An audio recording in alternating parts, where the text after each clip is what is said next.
Hello everyone. My name is Liana Denise Cayabo, and today we will learn about three uncommonly Filipino words.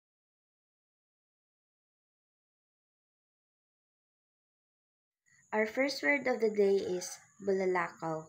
In English, it is shooting star or meteor. The definition of bulalakaw is a celestial body that streaks across the sky. For example, a strong star passed through the sky last night.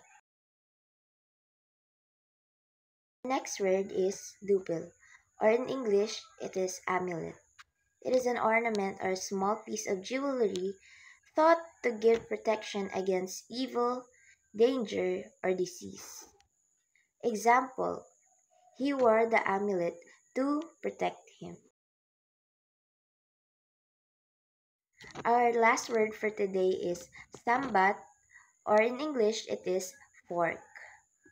It is an eating utensil with two or more prongs used to pick up food.